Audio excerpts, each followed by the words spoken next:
인사드리겠습니다. 안녕하세요.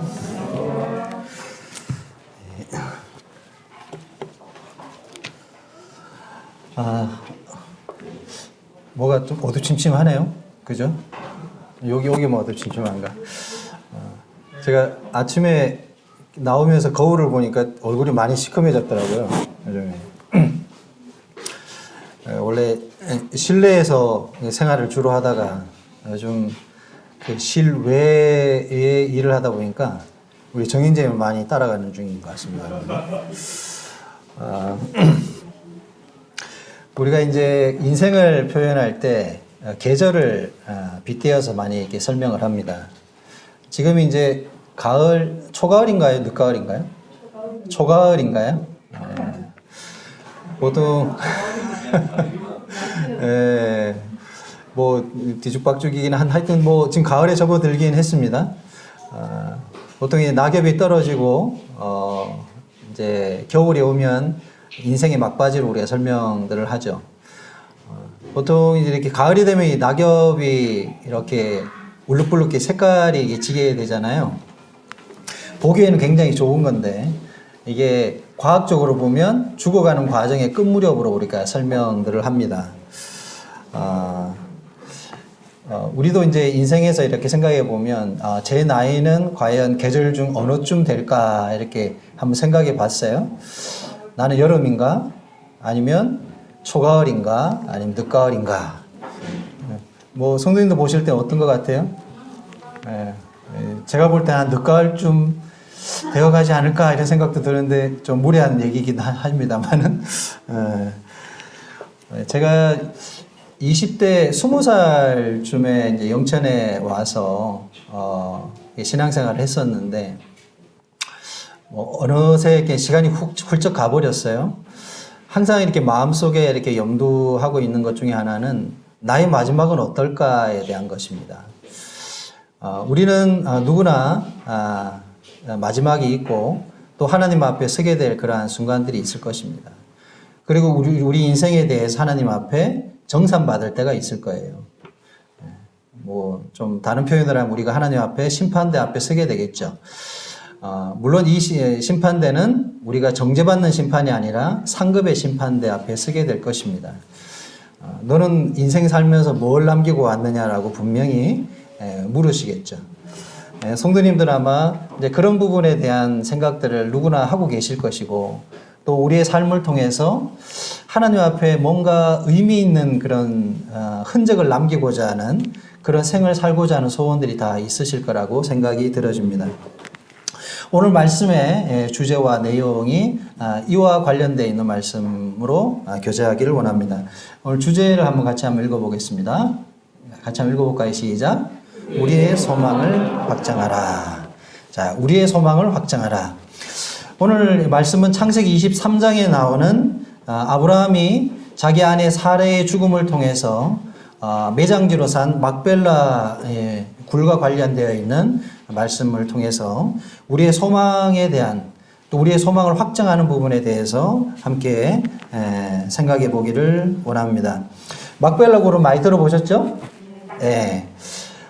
이스라엘의 이 열조 가장 대표적인 조상들이 묻혀 있는 무덤입니다. 지금은 이스라엘에 가면 막벨라 사원으로 알려진 곳에 거기에 아브라함과 또 아브라함의 아내 사라와 그 아들 이삭과 이삭의 아내 리브가와 그 다음에 그 아들 야곱과 그 아내 누구일까요? 네, 두 아내가 있었잖아요. 네, 사랑하는 아내가 아닌 첫째 언니 레아가 그곳에 묻혀 있습니다. 지금은 거기가 이제 분쟁 지역이에요. 막벨라 사원이 있는 곳이 헤브론인데 분쟁 지역이라서 굉장히 이렇게 가서 구경하기가 조금 까다롭다고 얘기들 하시더라고요. 다녀오신 분들이. 저는 이스라엘을 못 가봐가지고 그냥 다녀오신 분들 얘기만 이렇게 들어봤습니다. 자, 오늘 본문의 말씀을 같이 한번 읽도록 하겠습니다. 창세기 23장 1절부터 9절까지에 있는 말씀인데 23장 전장에 관한 내용을 교제할 건데요. 일단 9절까지만 한번 교독하면서 읽어보도록 하겠습니다. 제가 1절을 먼저 읽고 성도님들이 교독해 주시면 감사하겠습니다. 23장 1절 읽겠습니다. 사라가 127세를 살았으니 이것이 곧 사라가 누린 해수라. 사라가 가나안 땅 곧 기럇아르바에서 죽음에 아브라함이 들어가서 사라를 위하여 슬퍼하며 애통하다가 그 시신 앞에서 일어나 나가서 헷 족속에게 말하여 이르되 나는 당신들 중에 나오세요 올라가는 자이니 당신들 중에서 내게 예상할 소유지를 주어 내가 나의 죽은 자를 내 앞에서 내어다가 장사하게 하시오. 헷 족속이 아브라함에게 대답하여 이르되 내 주여 들으소서. 당신은 우리 가운데 있는 하나님이 세우신 지도자이시니 우리 요실 중에서 좋은 것을 택하여 당신의 죽은 자를 장사하소서. 우리 중에서 자기 요실에 당신의 죽은 자를 장사함을 말할 자가 없으리이다. 아브라함이 일어나 그 땅 주민 헷 족속을 향하여 몸을 굽히고 그들에게 말하여 이르되 나로 나의 죽은 자를 내 앞에서 내어다가 장사하게 하는 일이 당신들에게 있으신데 내 말을 듣고 나를 위하여 소화하려 하는 그들에게 구하여 그가 그의 반머리에 있는 그의 막벨라 굴을 내게 주도록 하되 충분한 대가를 받고 그 굴을 내게 주어 당신들 중에서 매장할 소유지가 되게 하기를 원하노라 하매 9절까지 읽었습니다. 예, 감사합니다. 자, 창세기 23장의 시작은 무엇으로 시작하고 있죠? 사라가 127세에 죽은 것으로 23장을 시작하고 있습니다. 사라의 인생을 표현하는 3개의 숫자를 적어놨습니다. 그죠? 65와 90과 127입니다. 그 긴 인생을 너무 짧게 적어놨는데 대표적인 그 숫자이죠. 65는 뭐를 의미합니까? 그렇죠. 아브라함을 따라서 자기 남편을 따라 약속의 땅을 떠나온 나이가 65세였고요. 그리고 대략 25년이 지난 이후에 90은 무슨 나이입니까? 첫 출산을 90세에. 우리하고 지금의 생체 리듬이 좀 다릅니다. 그때는 노아 홍수가 있고 난 직후이기 때문에 사람의 수명이 지금보다는 꽤 길었을 것으로 보여지는 시기입니다. 그래서 지금과 똑같이 생각하시면 안 되고요. 그래도 조금 늦은 나이는 분명합니다. 90세에 늦은 약속의 아들 이삭을 얻은 나이입니다. 그리고 마지막 127세는 무엇입니까? 사라가 주님께로 돌아간 나이입니다. 오래 살았죠? 아브라함은 더 오래 살았습니다. 그거 아시죠? 사라가 죽고 난 다음에 아브라함이 재혼을 해가지고 또 많은 아들들을 낳아요. 이 그두라라고 하는 그 첩을 통해 가지고 나중에 그 자식들이 사실 이스라엘을 괴롭히는 그런 역할들을 사실 합니다. 좀 아이러니하긴 한데 참 생각해 보면 아브라함이 참 뒤늦게 이렇게 자녀들을 많이 얻은 거 보면 참 그래도 하나님이 참 이렇게 기력을 주셨다 이런 생각도 해보게 됩니다. 어찌됐든 이 막벨라 굴은 누구와 관련되어 시작이 되냐면 사라의 죽음을 통해서 나오는 내용입니다. 여러분 그거 아십니까? 히브리서 11장에 보면 우리가 믿음장으로 알고 있죠. 그렇죠? 거기에 많은 장을 할애하는 게 모세와 관련되어 있는 부분을 많이 할애하고요. 그 다음이 아브라함과 관련되어 있는 내용을 길게 다루고 있습니다. 근데 아브라함의 믿음을 설명하기 이전에 누구의 믿음을 앞세우는지 아십니까? 사라가 먼저 기록되어 있습니다. 자, 아브라함이 이삭을 드린 것이 아브라함의 생애에 있어서 가장 위대한 믿음의 걸음으로 표현하고 있거든요. 근데 그 앞에 바로 사라가 믿음으로 자기 아들을 얻은 것에 대해서 기록하고 있어요. 나중에 한번 찾아보십시오. 순서가 그렇습니다. 근데 사실은 항상 우리는 이 성경은 남성 중심적인 기록을 하고 있어요. 그리고 이스라엘도 여자는 숫자에도 치지 않습니다. 사실은 항상 모든 것이 남자 위주로 모든 것들이 기록되어져 있어요. 근데 성경에 보면 여성의 믿음의 기록들이 간간히 기록되어져 있는 것을 우리가 발견할 수 있습니다. 그 중에서 히브리서 11장의 이 믿음장에서 사라가 믿음의 여인으로 기록되어 있는 것을 우리가 발견할 수 있죠. 히브리서에 보시게 되면 처음에 두 사람이 아브라함이 하나님의 말씀을 듣고 순종해서 그 땅을 떠나 나온 얘기로 시작하고 있습니다. 근데 거기에는 아브라함의 결정으로 나온 것처럼 나오지만 사실 거기에 누구의 동의가 있었어요? 누구의 동의가 있었을까요? 자기 아내 사라의 동의와 동행이 있었습니다. 그렇죠? 마지막까지 사라는 자기 남편의 믿음의 결정에 동의했고 함께 동행한 인물이 바로 사라입니다. 그래서 사라를 빼고는 아브라함의 생애를 설명할 수가 사실 없는 거예요. 그렇죠? 네. 근데 사라가 사실 창세기 기록에 보게 되면 그렇게 부각된 그런 삶으로 이렇게 표현되어 있지는 않아요. 그죠? 예. 아브라함은 위대한 흔적들이 많은데 사실 사라는 약간의 그 실수, 그리고 마지막 그가 이삭을 얻는 과정에서도 천사가 와가지고 이게 내년에, 예? 너희에게 아이가 있을 거라고 얘기해 줬을 때 그러니까 사라가 어떻게 행동합니까? 웃습니다. 예. 피식하고 이렇게 혼자 웃었는데 네가 웃었다 하니까 절대 안 웃었다 이러잖아요. 근데 웃었거든요. 내가 이 나이에 내가 무슨 아이를 봅니까? 이렇게 하면서 웃었어요. 하지만 히브리서의 기자는 사라가 그 마음 심중에 하나님을 향한 믿음이 있었다라고 기록하고 있어요. 그러니까 인간적으로 보면 그 태가 끊어져서 도저히 아이를 얻을 수 없는 상황에서도 주님의 그 말씀을 그가 믿었다라고 이렇게 표현하고 있습니다. 어찌됐든 이 사라는 그 고단한 생애를 마치고 127세의 나이로 이제 이 땅의 삶을 마감하게 됩니다. 근데 이제 의미 있는 흔적이 65세, 그리고 90세, 127세예요. 60세에 자기 남편을 따라 나선 것. 이게 아마 그 생애에 있어서 가장 결정적인 그런 선택이었을 거고 아마 가장 큰 흔적이었던 것으로 보여지는 장면입니다. 그렇죠? 예. 남편을 따라 나서는 건 뭐 당연한 일이긴 하지만 어찌됐든 이 사라의 믿음이 아브라함의 이 걸음에 도움을 준 것은 우리가 부정할 수가 없습니다. 그리고 아브라함이 실수할 때마다 사라가 어떻게 행동했습니까?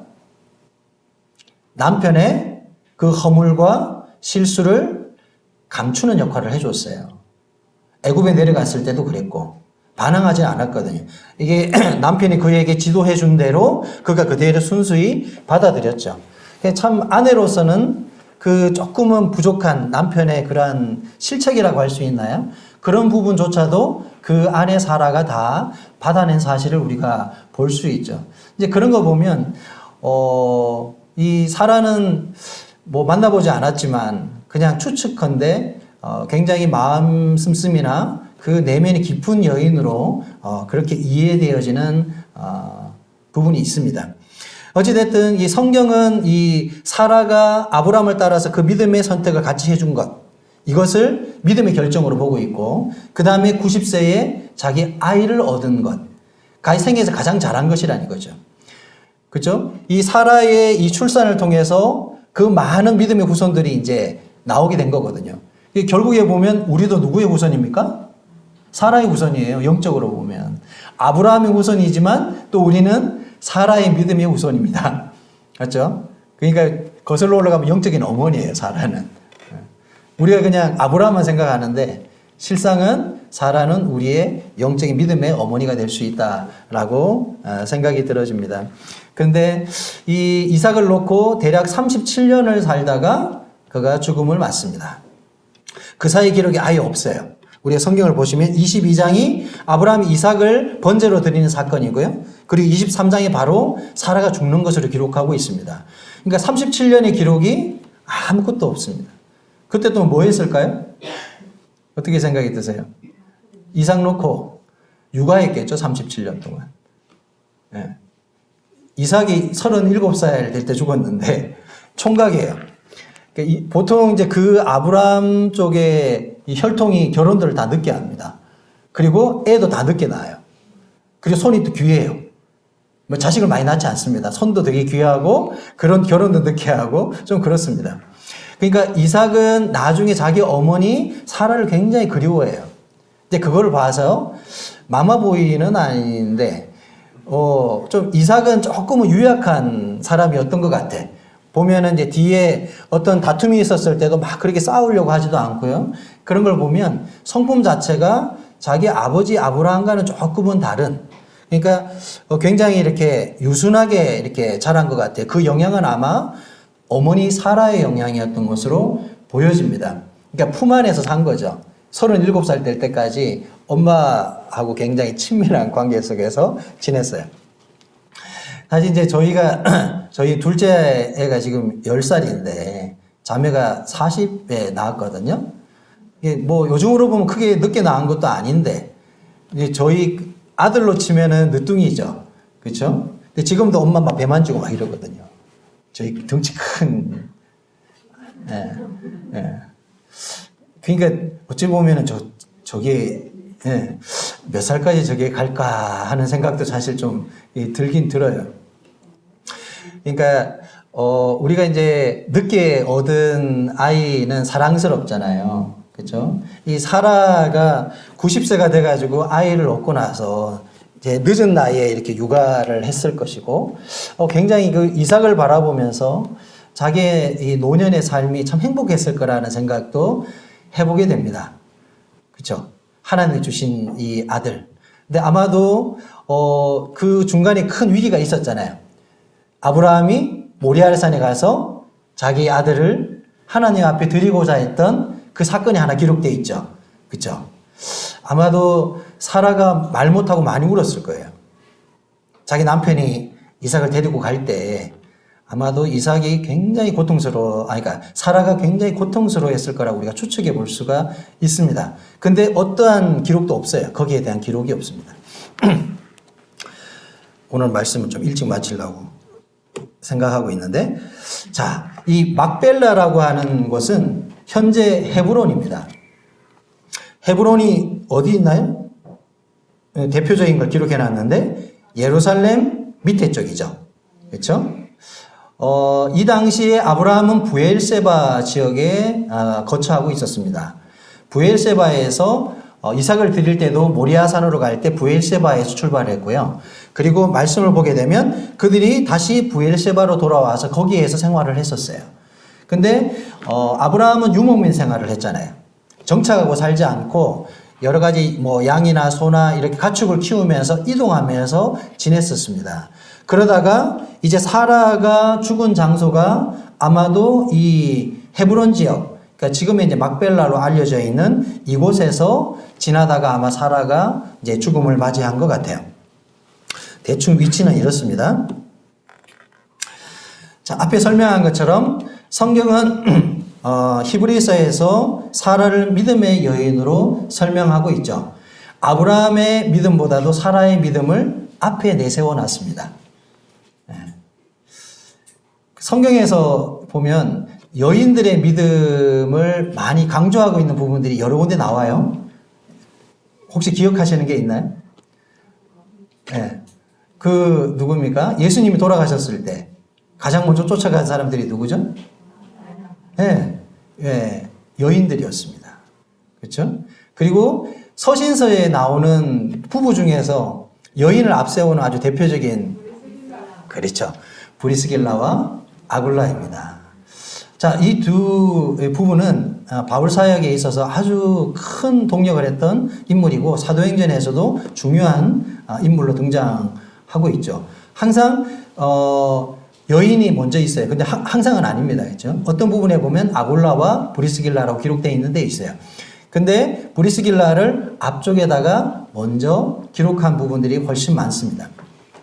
그런 것처럼 성경에는 남성 중심적인 그런 그 기록을 하고 있지만 어떤 부분에서는 여성들의 믿음이 굉장히 뛰어나다고 하는 것을 우리가 발견할 수 있는 부분들이 많아요. 사실 교회의 구성비가 남자보다는 여자가 많잖아요. 영천교회의 구성비는 어떻습니까? 남녀의 비율이 한 6대4 되나요? 안 세려보셨나요? 네, 보통 교회는 여자가 많습니다. 남자보다. 그러니까 뭐랄까요? 뭐 꼭 우리를 이게 통계학적으로 설명하기는 어려운데 항상 여성들이 신앙적으로 보면 비율적으로 많아요. 남자들보다는. 그러니까 영적인 측면에서 모든 것이 여성들이 좀 앞설 수 있다라고 이렇게 생각이 들어요. 근데 역할적으로 남녀의 역할이 다르잖아요. 그죠? 우리가 이제 모임 안에서 배울 때 약간은 우리 유교적인, 한국이 보면 유교적 사회잖아요.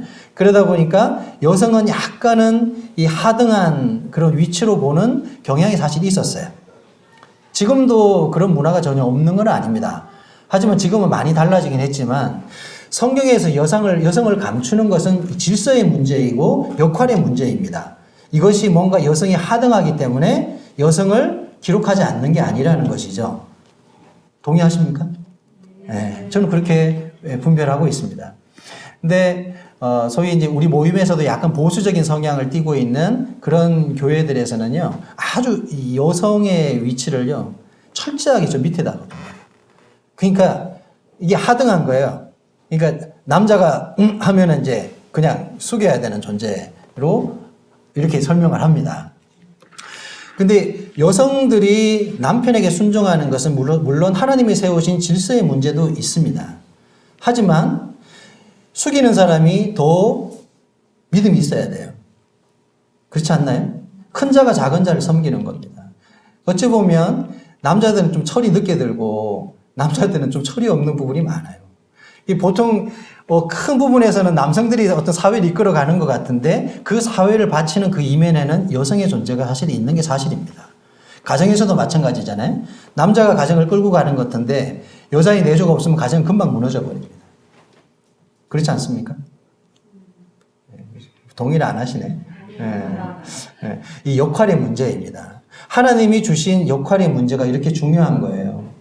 남자가 가정에서 남편이 뭔가 부각돼 보이려면요, 아내의 내조가 굉장히 중요한 것을 우리가 알 수 있죠. 우리가 어떤 사람을 볼 때 무엇을 봅니까? 그 사람 자체만을 보지 않아요. 그 주변에 있는 사람을 봅니다. 그렇죠? 그러니까 그가 빛나게 하기 위해서는 그를 빛나게 해주는 주변의 많은 내조와 드러나지 않는 그와 같은 동력이 존재한다는 것을 우리는 부정할 수가 없습니다. 그래서 교회가 튼튼하고 교회가 영적으로 안정을 얻으려면 사실 형제님들보다 자매님들이 평온하고 자매님들이 잘 섬기셔야 돼요. 자매님들이 화목하고 자매님들이 영적으로 건강하면 그 교회는 사실 큰 문제가 일어나지 않습니다. 맞죠? 네, 남자들은 큰 일로 싸운단 말이에요. 큰 거로 싸워요. 근데 여자들은 작은 일로 싸웁니다. 근데 그 작은 싸움이 큰 싸움이 되는 거거든요. 저도 이제 이렇게 모임을 이렇게 조금 좀 다니면서 여러 가지 이렇게 지켜봤는데 표면적으로는 큰 문제인 것 같아. 근데 깊이 들어가 보면 아주 사소한 문제에서 시작합니다. 그리고 거기에 누가 다 껴있냐면 여자들이 껴있어요. 남자의 문제 같은데 들어가 보면 여자들의 문제가 껴있습니다. 하여튼 뭐 이런 저는 그렇게 생각합니다. 자, 오늘 우리 막벨라 굴을 사는 내용인데 성도님도 어떻게 생각하실지 모르겠어요. 아브라함이 약속의 땅에 왔습니다. 자, 그렇다면 가나안 땅은 누구의 땅인가요? 네, 엄밀히 따지면 하나님이 아브라함에게 이 땅을 줬어요. 근데 아브라함은 와서 한 번도 정착해 지내지 않았습니다. 그리고 소유지를 정하지가 않았어요. 그죠? 그리고 나중에 우리가 이스라엘의 역사를 보게 되면 아브라함과 이삭과 야곱의 때에 어떤 일이 벌어집니까? 그들이 가나안 땅을 떠나요. 떠나서 어디가 살죠? 애굽에 가서 400년이라는 세월을 삽니다. 그리고 400년의 세월이 차고 나서 다시 그들이 큰 민족을 이루어서 가나안으로 돌아올 때 하나님이 뭐라고 하시는지 아세요? 이제 내가 너희의 땅을 허락하노니 땅을 정복하고 가지라 이렇게 얘기합니다. 자, 이 말은 뭐냐 하면 하나님께서 아브라함에게 약속의 땅을 약속하시고 아브라함이 떠나 나올 때 그 땅은 유업으로 받은 땅이 맞지만 확정적으로 그 땅의 소유주가 된 것은 아니었다라는 거죠. 맞죠? 근데 우리는 좀 의아한 부분이 있어요. 아브라함이 분명히 하나님의 그 약속을 듣고 가나안 땅에 왔으면 가나안 땅은 하나님이 그에게 준 땅이 맞습니다. 그럼에도 불구하고 아브라함은 여기 와가지고 계속 떠돌아다녔어요. 정착지를 정하지 않았다는 것이죠. 그래서 히브리서 기자는 이걸 영적으로 어떻게 표현하냐 하면 약속의 땅에 거류하여라고 기록하고 있어요. 이 거류라는 말을 우리가 국어 사전적으로 어떻게 표현합니까? 거류하다 이럴 때 할 때. 임시로 머물다 이런 뜻이 있어요. 우리가 어떤 외국에 가서 거류한다, 어디 가서 거류한다 이런 말은 그냥 임시로 거기에 머물러 있다 이런 뜻이에요. 근데 분명히 아브라함은 약속의 땅에 왔고 약속의 땅에서 하나님이 주신 땅에 정착해서 있었어요. 그런데 그의 생애를 뭐로 표현하냐면 약속의 땅에서 거류했다 이렇게 표현하고 있습니다. 좀 이상하지 않습니까? 약속의 땅에 왔으면 정착해야 되잖아요. 맞지 않습니까? 근데 왜 계속해서 떠돌아다녔을까요? 자, 오늘 여기서 나오는 막벨라 굴을 사는 이 장면을 통해서 후일에 자기의 후손들이 여기에서 유업을 삼아서 땅에 정착하게 살게 된 어떤 그런 시작점과 계기가 되는 장면입니다. 그래서 일반 기독교 내에서는 이 막벨라 굴을 사는 의미에 대해서 다루는 내용들이 많아요. 왜 아브라함이 막벨라 굴을 샀을까요? 여러분 아마 검색해 보시면 이런 내용들을 다루는 설교 내용이 굉장히 많습니다.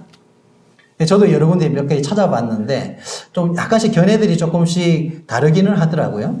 근데 여기 보면 분명한 사실은 아브라함이 법적인 절차를 통해서 등기를 합니다. 여기 보면 헷 족속에게서 땅을 사는데 그 땅을 사는 과정을 아주 자세하게 묘사하고 있어요. 그냥 땅을 샀더라 이렇게 표현하지 않고 그 거래하는 과정까지 다 기록하고 있는 것을 볼 수 있죠. 자, 우리가 뭐 대충 아는 내용이니까 구두로 제가 설명하겠습니다.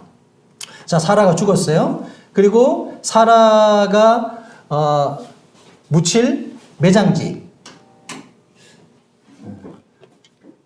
징 소리 잡으려고 계속 돌아다니고 있네. 그만 따라다녀도 될 것 같은데. 자, 이제 사라가 죽었고 이스라엘은 이제 토굴, 그러니까 굴에다가 매장을 합니다. 우리는 어디다가 사람을 묻습니까? 땅에다가 묻잖아요. 그러니까 이스라엘은 석회의 지대이기 때문에 보통 이제 굴 속에다가 사람을 거기에 안장하는 방식이에요.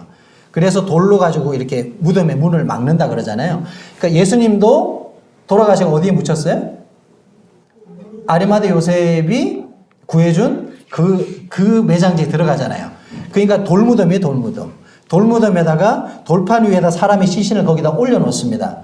그리고 나중에는 이제 이렇게 향을 넣어가지고 뭐 미라처럼 감아요. 그러면 자연스럽게 썩어서 이제 죽는 거거든요. 그런 것처럼 이 막벨라 굴, 다시 말해서 헷 족속이 소유하고 있었던 그 땅에서 헤브론 지역에 있는 이 땅인데 여기에 소유주의 주인은 누구냐 하면 소알의 아들 에브론으로 나와 있습니다. 헷 족속은 역사에서 히타이트 족속이라고 이렇게 말을 해요. 실상 이제 그들이 살았던 곳은 여기가 아니고 다른 지역이었는데 아마도 이 헷 족속의 그 영향력이 굉장히 넓었던 것 같습니다. 그래가지고 그들이 어디까지 왔냐 하면 이 가나안 땅까지 와서 여기에 정착하고 살았던 것 같아요. 꽤 오랜 시간 살았기 때문에 여기에 대한 소유권을 행사할 수 있었던 것으로 보여집니다. 어찌됐든 이 막벨라 굴은 에브론이라고 하는 사람이 가지고 있던 곳이었어요. 그러니까 그 당시에도 땅을 사고 파는 이 매매 문화가 있었다는 것을 우리가 알 수가 있죠. 근데 참 재밌는 게 이 거래 과정을 잘 보시면 이 에브론이라는 사람이 아주 이 상술에 능한 사람인 것을 우리가 잘 알 수 있어요. 아브라함이 처음에 요구한 것은 뭘 요구했어요? 그냥 자기 아내를 묻을 무덤 하나만을 요구했습니다. 보니까 이 막벨라 굴이 굉장히 괜찮았던 것 같아요. 그래서 저 굴만 사면 되겠다 이렇게 생각을 하고 아마도 아브라함은 계속 유목민 생활을 해야 되니까 잠시 자기 아내를 묻어둘 그 무덤만 가지기를 원했던 것 같습니다. 근데 이 에브론이 뭐라고 얘기를 하냐면 아브라함이 먼저 얘기하죠. 에브론의 저 땅, 저 막벨라 굴이면 될 것 같다. 그래서 넉넉하게 이 삭슬 쳐줄 테니까 그 땅을, 그러니까 굴을 나한테 팔아라. 이렇게 얘기를 하니까 에브론이 그런 얘기를 하죠. 당시는 그 당시 아브라함은 가나안 땅에서 굉장히 유명 인사가 되어 있었습니다. 그러니까 재산도 꽤 많았었고 그리고 식솔도 굉장히 많이 있었어요. 그러니까 가나안 땅에서 아브라함의 영향력이 꽤나 있었던 것으로 보여집니다. 그간의 과정들을 보게 되면. 그래서 이 아브라함을 굉장히 존대하고 있는 것을 볼 수가 있어요. 근데 아브라함이 또 뭐가 많은 걸 알아요? 아브라함에게 뭐가 많습니까? 돈이 많은 걸 알아요. 예? 그래가지고 아브라함한테 얘기를 합니다. 아니, 당신이 원하시면 어디든지 다 가지실 수 있는데 뭐 그렇게 고민하십니까? 그냥 편하신데 하십시오. 이렇게 얘기를 하거든요. 그러니까 나중에 에브론이 자기 땅 막벨라 굴을 요구하니까 가만히 생각한 거죠. 뒤에 한번 보십시오. 우리 창세기 23장 11절 말씀 한번 보십시오. 내 주여 그리 마시고 내 말을 들으소서. 내가 그 밭을 당신에게 드리고 그 속의 굴도 내가 당신에게 드리되 내 동족 앞에서 당신에게 드리오니 당신의 죽은 자를 장사하소서. 여기에서 한 가지 뭔가 머리를 쓰는 장면이 있습니다. 자, 뭐라고 얘기를 합니까? 굴도 주고 또 뭣도 준다 그래요? 밭도 주겠다. 그러니까 그 굴이 속한 넓은 지역의 밭도 함께 당신한테 드리겠습니다. 이렇게 얘기를 합니다. 근데 우리가 이건 표면적으로 보면 에브론이 아브라함에 대해서 굉장히 뭔가 선심을 쓰는 것처럼 보이잖아요. 그렇죠? 그래 보이잖아요. 다 주겠다니까. 세상에 공짜는 없습니다. 맞죠? 그때 당시에 땅을 주고 팔 때는 등기를 해야 되는데 이게 그냥 주고 받을 수 있는 게 아니란 말이죠. 예? 근데 뒤에서 이렇게 과정을 보게 되면 15절 보십시오. 15절에 에브론이 하는 말이 있어요. 같이 한번 읽어볼까요? 시작. 내 주여 내 말을 들으소서. 땅값은 은 400세겔이나 그것이 나와 당신 사이에 무슨 문제가 되리까? 당신은 죽은 자를 장사하소서. 자, 뭐라고 얘기를 하는 거냐면 이 땅을 줄 건데 아유 뭐 크게 신경 쓰지 마시고 사실 이 땅이 한 은 400세겔 정도 되긴 하는데 뭐 이게 뭘 중요합니까? 이거 그냥 내가 당신한테 드릴 건데 지금 아브라함은 그 전에 뭐라고 얘기를 합니까? 넉넉하게 땅값을 지불하겠다고 계속 얘기하고 있었어요. 근데 에브론은 막벨라 굴에다 얹혀가지고 밭까지 얹혀가지고 사는 김에 그냥 통째로 다 가져가라 이 말이에요. 근데 이 땅값을 그냥 준 게 아니고 은 400세겔이라고 정확하게 그 금액을 제시를 합니다. 이 금액은 학자들이 얘기하기를 실상 그때 거래되는 금액에서 아주 높은 금액을 제시한 것으로 얘기를 하더라고요. 우리 정확하게 알 수는 없습니다. 그렇게 이렇게 제시하니까 아브라함이 거기서 뭐라고 얘기하겠어요? 그 주변에 누가 이걸 지켜보고 있습니까? 헷 족속들이 다 이 상황을 지켜보고 있는 상황이에요. 단 둘만 있는 장면이 아니거든요. 모든 사람이 보는 앞에서 이렇게 나와 있거든요. 그러니까 아브라함이 거기서 뭐라고 얘기를 합니까? 에브론한테 그 값을 다 지불하고 자기의 땅으로 어떻게 합니까? 확정 짓습니다. 그래서 17절 말씀에 보면 마므레 앞 막불레에 있는 막벨라에 있는 에브론의 밭, 그 밭과 거기에 속한 굴과 그 밭과 그 주위에 있는 모든 나무가 성문에 들어온 모든 핵족속이 보는 데서 아브라함 소유로 확정되었다. 자, 여기서 핵심적인 단어는 바로 확정되었다입니다. 자, 증인들이 섰어요. 그렇죠? 여러분 부동산 등기할 때도 매매 계약서상에서 뭐가 있습니까? 매수자와 매도자와 그 밑에 뭐가 있죠? 중개인의 칸이 있습니다. 그래서 그 중개인의 칸이 꼭 이렇게 들어가야 이 법적인 이 효력을 갖는 거예요. 그런 것처럼 이때 당시에 이 막벨라 굴을 살 때 이런 아주 재밌는 과정을 통해서 사게 됐죠. 그러니까 아브라함의 생각과는 조금은 다른 그런 결과물을 얻었어요. 무덤만 얻은 게 아니고 뭐까지 얻었어요? 꽤 넓은 넓이의 땅을 자기의 소유지로 확정하게 된 거예요. 다시 말해서 등기를 했다 이 말이에요. 떠돌이 생활하다가 이제 자기 땅이 생겼다 이런 뜻입니다. 한 번도 가나안 땅에 와서 자기 땅을 소유한 적이 없어요. 근데 이 막벨라 굴을 사는 이 과정을 통해서 아브라함이 자기 땅을 소유하게 되었습니다. 유목민이 땅을 소유한다는 거는요, 이제 정착을 한다는 의미입니다. 맞죠? 굉장히 큰 의미가 있는 거예요. 그때 당시로 보면. 아브라함이 이제 자기 땅이 생겼으니까 거기에다 뭘 하겠어요? 거기에다 거처를 정하겠죠. 그렇죠? 이제 떠돌이 생활하지 않고 아브라함이 이 막벨라 굴, 헤브론 지역에 자기의 주된 거처를 정하게 됩니다. 근데 그들은 여전히 장막을 짓고 살았어요. 소리가 좀 많이 나긴 하네요. 그렇죠? 네. 어찌됐든 이렇게 아브라함이 막벨라 굴을 법적인 매매를 통해서 소유하게 됐다는 것이 이 내용의 중요한 내용입니다. 우리가 성경을 읽을 때 어떤 그 배경적인 내용들을 사실 잘 못 보고 읽기 때문에 그냥 막벨라 굴을 샀구나 이렇게만 우리가 이제 이해하고 알고 있지만 이 장면은 아브라함이 그때 당시에 통용되는 돈을 사용해서 그리고 가나안 땅에 들어가서 최초로 이제 하나님의 약속의 땅을 소유하게 되었다라는 아주 의미 있는 장면이라는 걸 볼 수 있게 됩니다. 나중에 하나님께서 이제 후대에 애굽으로 내려간 그의 후손들이 돌아와서 가나안 땅을 취하게 될 때는 그는 강제 소유를 하게 됩니다. 그 시점을 성경을 어떻게 기록하냐 하면 그 땅의 죄악이 관영해서 더 이상 그 민족이 거기 머무를 수 없게 되었을 때 하나님께서 그 시기를 정하셨어요. 그러니까 하나님은 굉장히 합리적인 분입니다. 어떤 면에서 보면. 그리고 어떤 사람들이 얘기합니다. 가나안 사람들을 그렇게 잔인하게 죽일 이유가 있었나? 라고 얘기를 하는데 우리가 말씀을 더 자세하게 보게 되면 가나안 땅 이스라엘 백성들이 가나안 족속을 멸한 것은 그들의 죄악 때문에 하나님이 멸하신 거예요. 그들에게 소유주를 주는 목적도 있었지만 그 때가 차기까지 하나님이 기다리셨다는 거죠. 그게 꽤 오랜 세월이 흘렀던 것을 우리가 알 수가 있습니다. 어찌됐든 이 장면은 이제 약속의 땅에 와서 소유주를 법적으로 얻게 된 장면을 우리가 볼 수가 있죠. 자, 여기가 막벨라 사원입니다. 잘 보입니까? 네, 여러 각도에서 찍어야 되는데 한 장면만 했습니다. 꽤 규모가 있습니다. 지금도 이 막벨라 사원에는 성지순례 가면은 꼭 들리는 장소라고 얘기를 해요.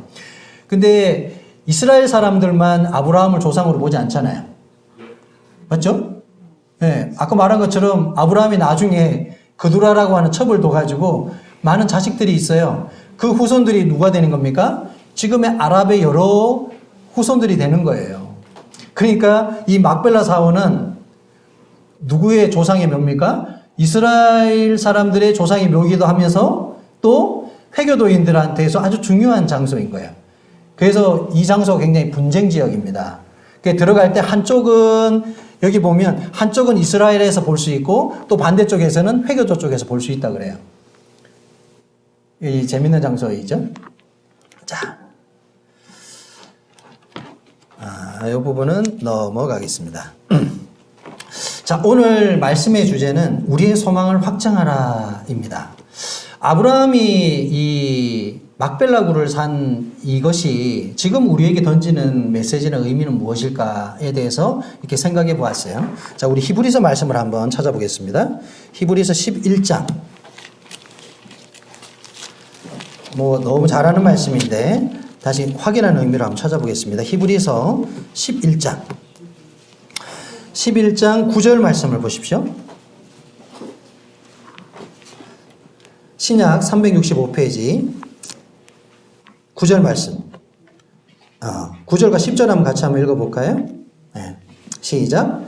믿음으로 그가 이방의 땅에 있는 것 같이 약속의 땅에 거류하여 동일한 약속을 유업으로 함께 받은 이삭 및 야곱과 더불어 장목에 거하였으니 이는 그가 하나님이 계획하시고 지으실 터가 있는 성을 바랐습니다.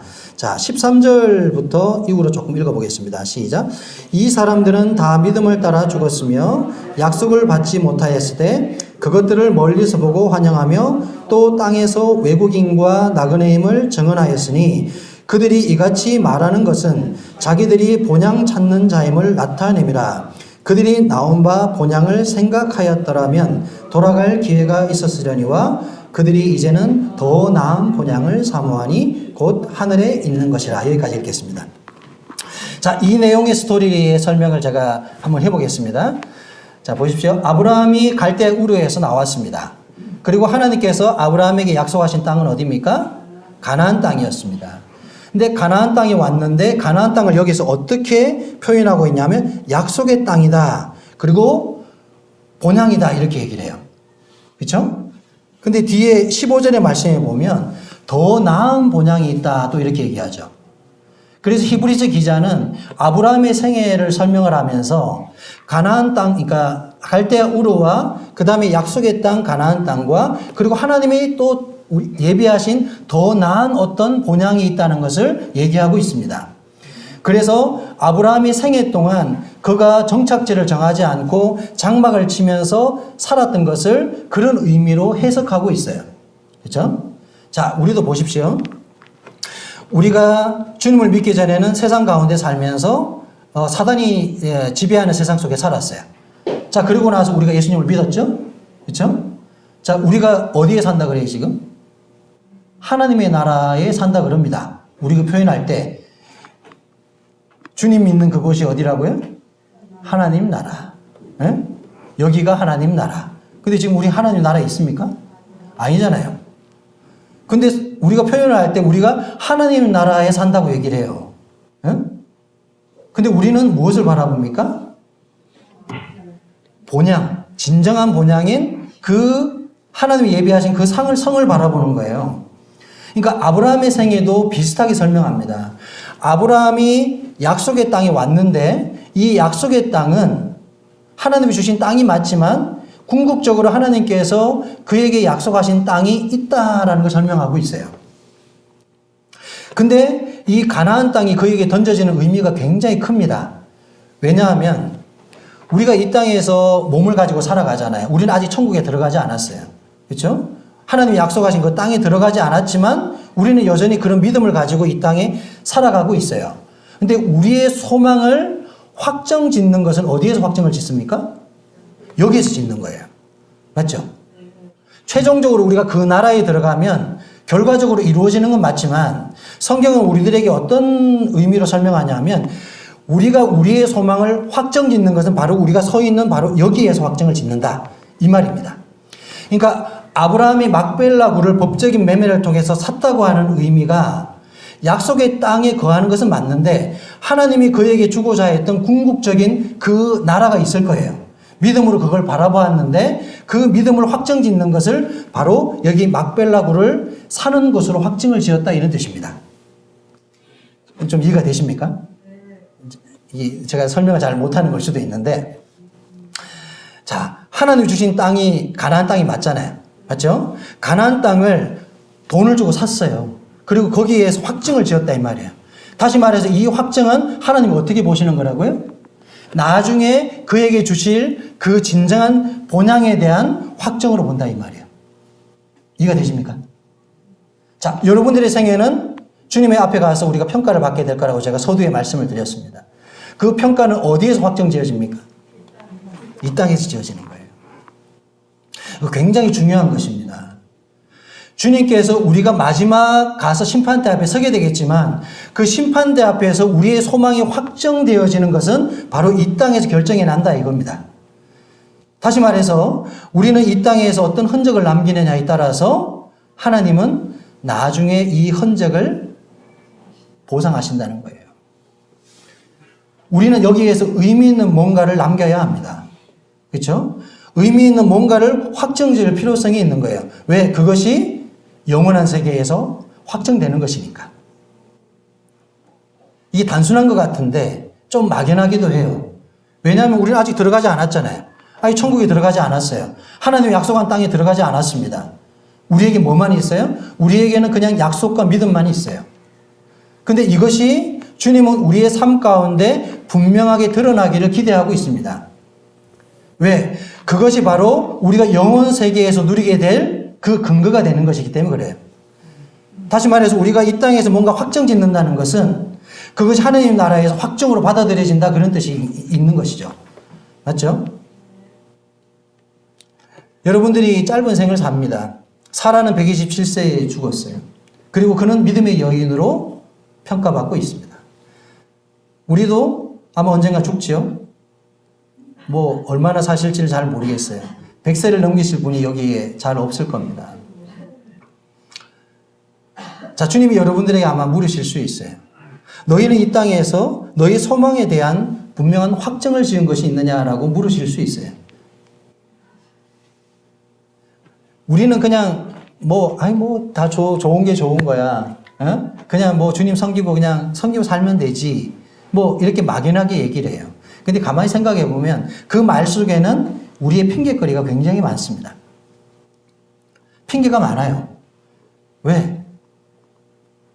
할 게 많거든. 그죠? 우리가 뭐 주님 섬기는데도 핑계가 많아요. 교회 오는데도 핑계가 많아요. 그죠? 이래서 어떻고 저래서 어떻고 저래서 어떻고 이래요. 그러니까 제가 제 자신의 간증을 하면 그렇습니다.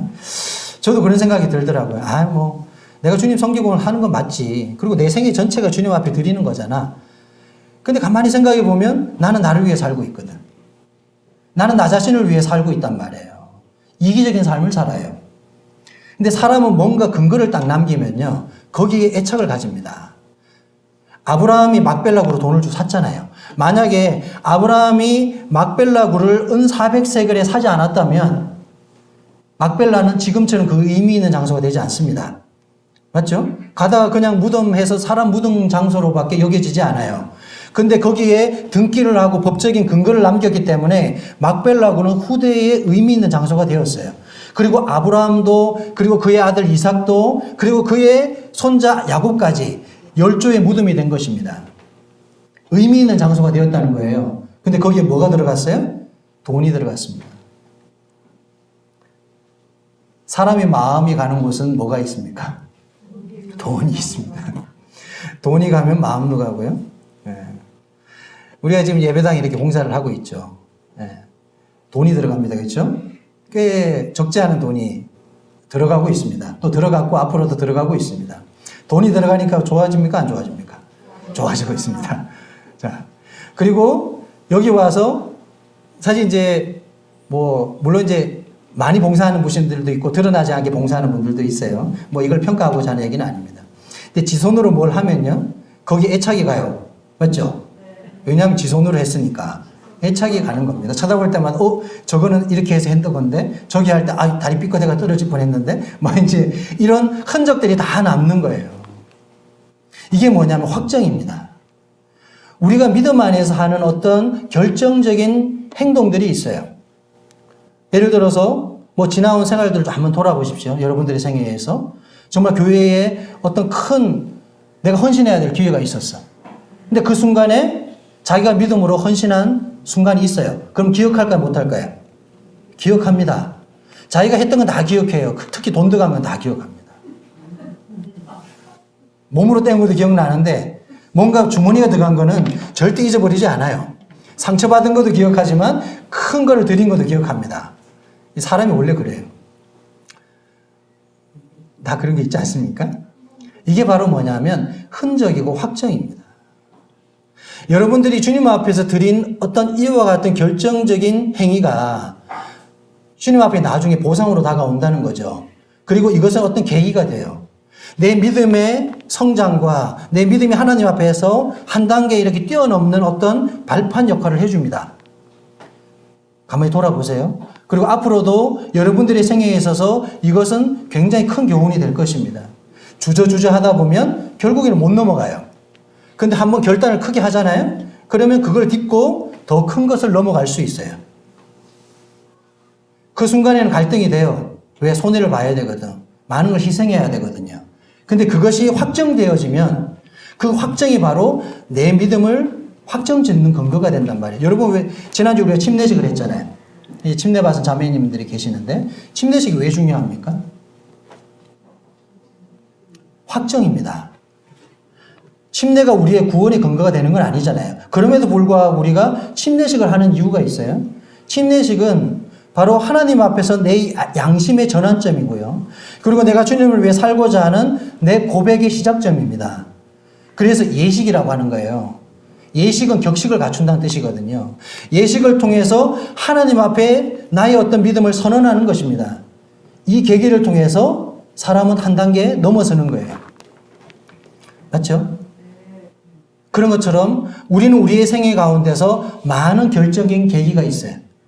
그때 내가 주저하면, 내가 포기하면 못 넘어갑니다. 제가 지난번에 이렇게 간증을 했는지 모르겠지만 제가 영천에 이렇게 돌아와서 참 마음이 짐이 있는 것 중에 하나는 그거였거든요. 제가 20살에 와가지고 15년 만에 떠났는데 사실 너무 이기적으로 살았어요. 옆에서 헌신하는 분들이 많이 계셨는데 저는 참 이기적으로 살았거든요. 그렇게 헌신하지 않았습니다. 교회를 위해서 또 성도들을 위해서 모임을 위해서 그렇게 헌신하지 못한 내 자신을 알고 있어요. 그것에 대한 하나님 앞에서 죄송함. 그러니까 성도님들에 대한 것보다 하나님 앞에서 나의 그런 후회가 있어요. 내가 뭔가 내 생을 불태우지 못한 것에 대한 좀 그런 자책이 굉장히 크게 있었거든요. 그러면서 이렇게 어쨌든 이제 교회를 수리할 수 있는 계기가 이렇게 되면서 뭐 성도님들의 평가나 어떤 이런 게 중요한 게 아니라 이거는 내 자신 하나님 앞에서 가지는 내 소원이고 마음입니다. 내가 주님을 위해서 뭔가 할 수 있는 능력과 기회가 있는데도 불구하고 그것을 그냥 저버리는 것과 그리고 그것을 하나님 앞에 드림으로 인해서 나의 신앙을 확정짓는 것은 또 다른 차원의 문제라는 것이죠. 그렇죠? 이거는 누구를 위해서도 아니라 하나님과 자신을 위한 행동입니다. 왜? 이것이 하나님 앞에 내가 가지고 있는 소망에 대한 것을 확정짓는 어떤 행위가 되는 것이기 때문에 그래요. 그런 믿음이 없다면 우리는 어떤 큰 결정적인 행동을 하기 어렵거든요. 세상 사람들 볼 때 저게 뭐 하는 짓이야 저게. 이해하기 어렵죠. 때로는 우리가 이해하기 힘든 상황들이 많이 있어요. 하지만 우리가 믿음을 따라 결정짓는 그런 계기들이 있습니다. 여기에는 다 그런 경험들을 가지고 계시는 분들이 있을 거예요. 그것이 내 생의 추억이고 내 생의 주님 앞에서의 어떤 흔적입니다. 그렇죠? 그것을 누가 기억합니까? 하나님이 기억하십니다. 영원 세계에서 그것은 확정지어지는 것이기 때문에 그렇습니다. 여러분들이 봉사하는 거, 또 때로는 어떤 자매님들이 손님이 오면 대접을 하는 거, 그리고 와서 드러나지 않게 교회에서 드러나지 않게 희생하는 것들 다 수고로움이 따르는 거거든요. 누가 알아주지 않아도요. 이것은 내가 하나님 앞에서 나의 소망을 확정짓는 어떤 근거들이 될 수가 있습니다. 누가 시켜서 하는 거 아니라 하나님 앞에 나의 믿음의 근거가 필요합니다. 이건 다 달라요. 이게 우리가 줄 세울 수는 없어요. 믿음의 분량이 있고 섬기는 방식에는 차이가 있습니다. 저 사람이 저렇게 했으니까 너도 저렇게 해. 이렇게 얘기하면 안 되는 거예요. 모든 사람은 자기가 섬길 수 있는 믿음의 분량과 섬김의 방식이 다르다는 것을 우리가 인정합니다. 하지만 내가 가지는 최선에서 내가 할 수 있는 능력치에서 최선을 다하고 거기에 대해서 확정을 짓는 것입니다. 근데 이것을 할 수 있음에도 불구하고 우리가 하지 않는다면 이것은 뭔가 하나님 앞에서 손실이라는 거죠. 자기 믿음에. 왜? 우리는 사라처럼 때가 되면 죽습니다. 우리가 영원히 산다면 모르겠지만 죽어요. 언젠가는 우리는 떠납니다. 그때 우리는 근거를 남기게 될 것입니다. 그때를 위해 우리가 살아가는 거잖아요. 그렇죠? 그러니까 마지막을 진짜 오늘처럼 사는 사람은 정말 잘 사는 사람이죠. 우리 정인재님 가끔 일하면서 그러더라고. 자, 이게 이제 빨리 주님이 주님 오셔야 될 텐데 내가 곧 죽을 수도 있을 것 같은데 막 이런 얘기를 이렇게 하는 걸 이렇게 들으면서 이게 우리는 언제 죽을지는 알 수 없습니다. 그거를 장담할 수도 없죠. 하지만 오늘을 마지막처럼 최선을 다해서 주님 앞에 자기 생을 이렇게 불태울 수 있는 거는 얼마나 아름답습니까? 그렇죠? 굉장히 멋있는 겁니다. 그게. 세상에서는 어떤 걸 해도 흔적이 안 남아. 그냥 끝나요. 뭐 역사에서 이름 하나 남겨줄지는 모르겠지만 주님 안에서 하는 모든 것들은 다 흔적이 남습니다. 이 축복입니다. 그렇죠? 예. 세상에서 뭐 금리로 따지면은 뭐 이율이 별로 안 되지만 주님 나라에서 금리는 이거는 뭐 프로테지로 설명할 수도 없는 만큼의 이 금리가 붙어요. 가치가 있다 이 말입니다. 그렇죠? 자, 우리 같이 한번 읽어볼까요? 시작. 성문에 들어온 모든 헷 족속이 보는 데서 아브라함의 소유로 확정되었다. 헷 족속들이 보는 앞에서 아브라함의 이 행동이 확정되어진 거죠. 그렇죠? 이 막벨라굴 그리고 그 밭이 그의 소유로 확정되었다고 다 인정하게 되었다 이 말이에요. 예. 세상 사람들이 여러분들이 하나님의 백성인 거 그리고 주님을 위해 살아가는 거 예? 이 모든 것들 이방 사람들조차도 우리의 이 믿음에 대해서 인정해 주는 것입니다. 그렇죠? 좀 영예적인 표현이긴 한데 그렇습니다. 누가 봐도 저 사람을 주님을 위해 살았어 라고 인정받는 삶을 사는 것은 성공한 인생입니다. 똑같은 말씀이 그 뒷부분에도 또 나옵니다. 아브라함의 것으로 확정되었다. 확정되었다. 2번 기록하고 있거든요. 이 확정이라는 단어가 굉장히 중요한 거예요.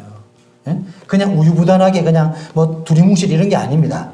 확정이라는 것은 뭔가 확실히 근거가 생겼다는 거예요. 여러분 주님 앞에 상급을 어떻게 계산할 거예요? 그렇죠? 생각해 보세요. 근거가 있어야 될 거 아니에요. 야, 너 뭐 하다 왔어? 이럴 때 근거를 제시하라고 그럴 때 물론 주님이 다 기억하지만 아마 물으실 수도 있어요. 너 뭐 생각나는 거 있어? 다혜야 자매 생각나는 거 있어? 나 열심히 예배당 청소했거든요. 이렇게 얘기할 수도 있겠죠. 그렇죠?